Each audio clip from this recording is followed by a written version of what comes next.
100.5. Bien, señores, continuamos con los comentarios en el Sol de la Mañana. José, cuando llegó el ministro, cuando empezamos a conversar con el ministro, ibas a precisar una idea final. Si puedes hacerlo ahora, pues te damos unos minutos, 3 minutos, para que la precise. Y entonces después vamos con Cristian. Bueno, lo único que yo quería era, no sé si, porque la cosa tiene un ritmo, ¿no?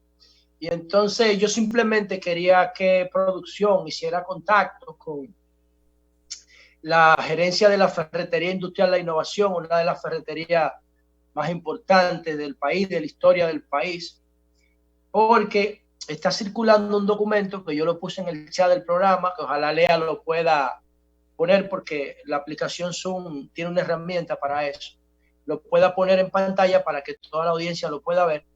Y es que ellos están suspendiendo a todo su personal a partir de hoy.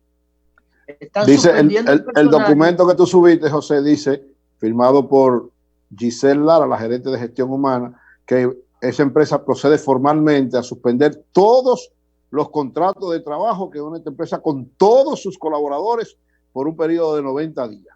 Pero están cerrando también. Sí, exacto, la parte administrativa, de distribución, de oficina. Centro de distribución y empleados de oficina, exactamente. Todo. El problema es que ellos dicen que es por el decreto del presidente que ordena la cuarentena, pero el presidente ha ofrecido una serie de ayudas fiscales, una serie el fondo de asistencia para trabajadores.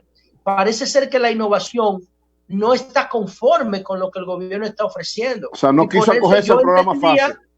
No quiso acogerse al programa fácil. Que debemos hacer un esfuerzo. La nota está firmada por la gerente de recursos humanos de ellos. Exacto. Giselle Lara. Está firmada por la gerente de recursos humanos de ellos, que se llama Giselle Lara. Giselle Lara, gerente de gestión humana, y creo que la producción del programa debería ser un esfuerzo para que ellos nos expliquen en detalle por qué están cerrando y suspendiendo todo su personal. ¿Cómo no? Pues gracias, José. Gracias, José. Bien. Bueno, pues continuamos.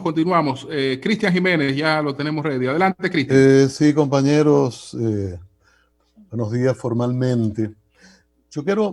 Voy a cambiar el orden, de las cosas que tenía. Aquí hay un tuit de el alcalde de Santiago, que hay que prever, pero hay cosas que son dramáticas, ¿no? El alcalde de Santiago puso un tuit que dice: debido al incremento de casos del COVID-19, hemos instruido a la Dirección de Obras Públicas Municipales, voy a cambiarme los lentes, de Obras Públicas Municipales, la construcción de una fosa común a los fines de recibir los cadáveres. Ojalá no tengamos que usarla, aunque hoy empezaron a llegar. Es un anuncio muy dramático, porque eso da una fuerte impresión. Pero claro, las autoridades tienen que prever todas las situaciones. Y después que uno ha visto China, Italia, España, uno dice, bueno, hay que prever. Pero la verdad que me impactó mucho esto.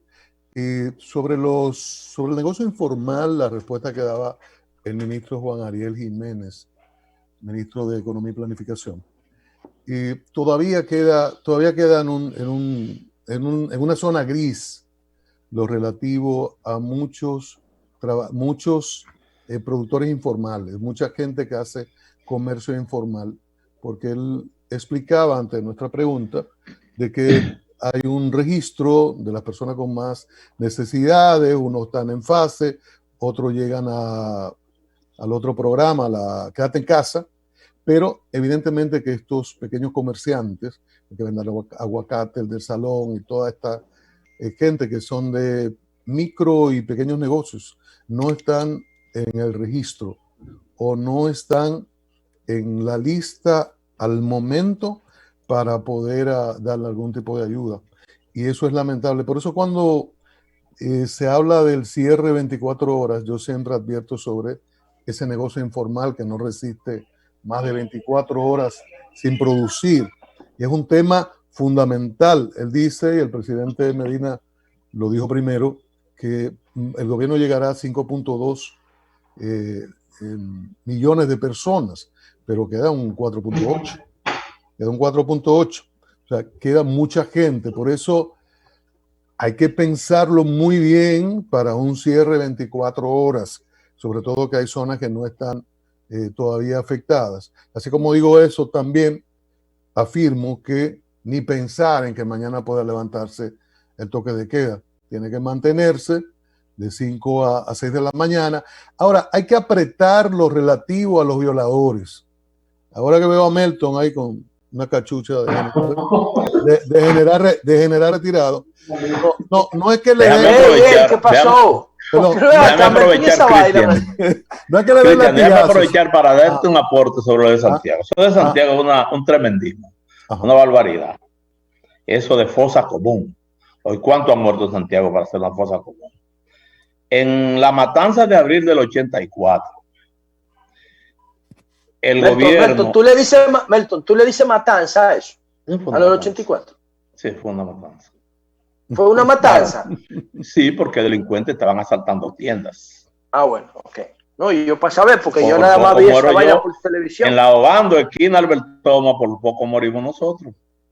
Lo que te quiero decir, que ni en esa época se hizo que Jorge Blanco le habló al país y contó 58 los muertos en todo el país. Yo que trabajaba en el periódico El Sol y en Radio Popular, hice una investigación cementerio por cementerio, Cristo Redentor, Cristo Rey y Cristo Salvador, y le llevé la cuenta a 287 y todos estaban enterrados sin caja. 287. 287. Jorge Blanco después me acusó a mí que fue Jacobo Mauluta que me mandó a eso. Barbaridad, eso lo dije yo. Yo lo visité y conté las cruz que estaban amarradas con tiritas y no hubo almacenes de muertos en un solo hoyo. Bueno, ¿cómo se queda en Santiago? Yo no sé qué barbaridad ha pasado en Santiago. Debe considerar el elemento. Quizá adelantarse a una situación. Pero bueno, una barbaridad.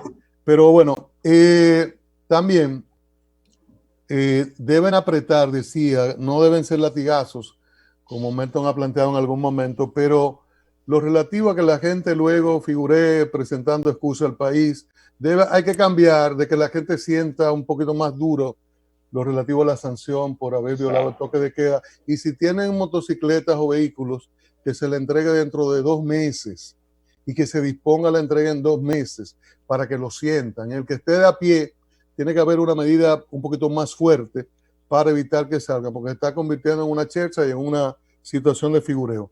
Por otro lado, me llamó mucho la atención imágenes que vi ayer de que el mercado de San Francisco de Macorís, a nivel que me podrá corregir si no es así, pero imágenes de mucha gente en el mercado de San Francisco de Macorís. Entonces, en el lugar donde hay más muertes y en el lugar donde el primer contagio comunitario, no puede haber esa circulación en un mercado de tanta gente. Si el Cristian. De aquí, el mercado nuevo Cristian. Se cerró en la capital. En Nassau hay un cierre, en muchas localidades hay cierre de mercados, entonces es inconcebible que San Francisco de Macorís tenga un mercado abierto con tanta circulación como vimos en unas imágenes ayer.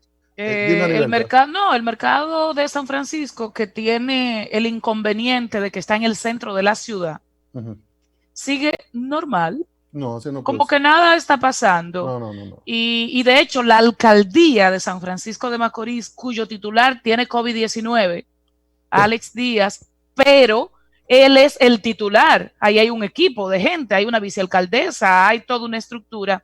La alcaldía, en sentido general, parece poco sensibilizada con el tema y con el rol que tienen en la limpieza, en la organización, así no ante una situación de este tipo. Mira, por otro lado... Está ajena a la alcaldía de San Francisco. Así es. Por otro lado, me decía un amigo que ayer intentó ir al banco, entonces que él acudió por la parte de los vehículos, esto es los cajeros, ¿verdad?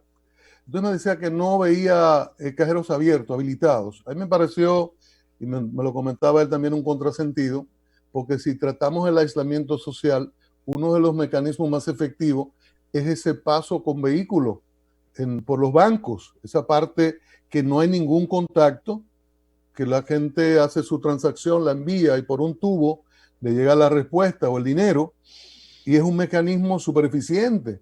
Cristian, eso que tú dices, perdón, Cristian, eso es interesantísimo. Lo del tubo, que funciona con un principio físico interesantísimo, es cuando tú tenías que depositar o hacer transacciones análogas, físicas, me explico.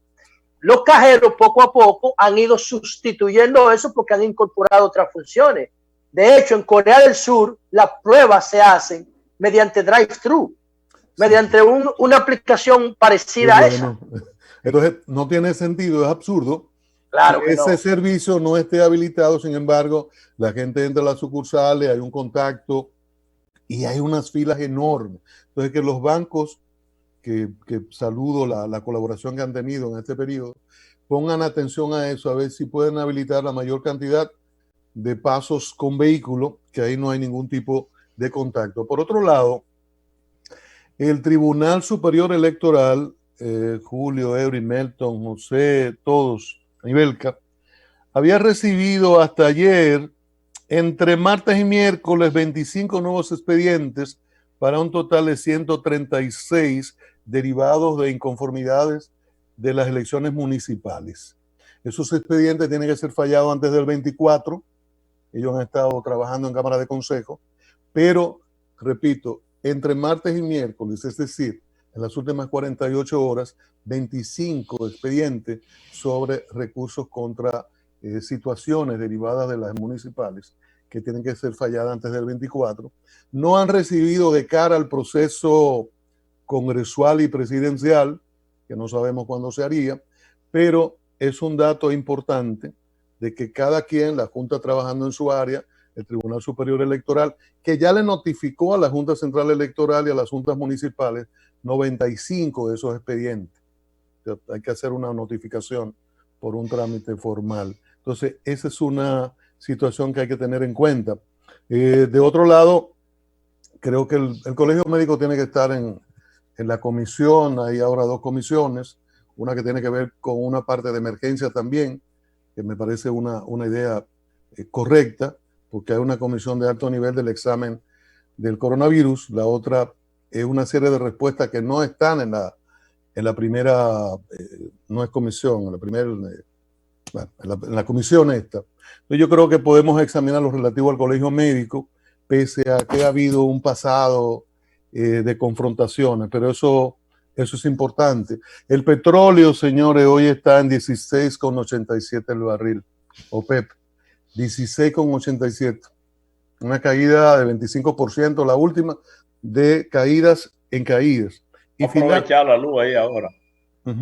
Te doy el dato, Cristian, en enero de este año, antes de la crisis, antes de que la crisis explotara, porque ya estaba incubándose, estaba a $65 el barril. Wow. O sea que se ha caído más de un 70%, y eso significa que la economía mundial que corre con petróleo se ha caído en un 70% también. Ya, es terrible. Y finalmente, compañeros, Trump no se queda en todo esto, porque Trump ha dispuesto una medida que parece consona con su actitud frente a Venezuela, pero que en la situación que viven los Estados Unidos, de convertirse una de sus principales ciudades como Nueva York en el principal foco del coronavirus, una medida como la que acaba de disponer, él dice que es contra el narcotráfico, que ha desplegado una serie de embarcaciones, de buques, de todo tipo de logística para colocarla frente a Venezuela y frente a la costa sur. Dice él que para contener el narcotráfico en este momento de coronavirus, no es verdad que van a tratar de pasar drogas, y parece, él dice que el navío, como una loquera. Sí, el USS Detroit de los cielos va a pasar la droga.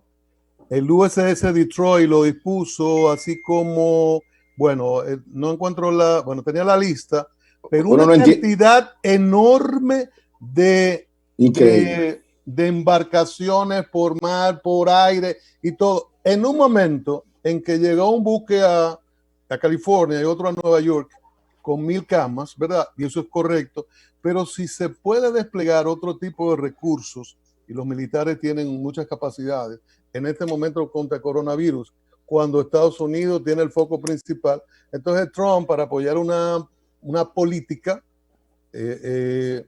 frente a Venezuela, lo que hace es que despliega unos recursos impresionantes para decir que hay que combatir el narcotráfico y que por el coronavirus podrían meter drogas, entonces aprovecharse de esa situación. La verdad es que es una situación absurda, como absurdo ha sido todo el comportamiento de Trump en esta crisis sanitaria que vive el mundo en estos momentos, Julio. Inmediatamente vamos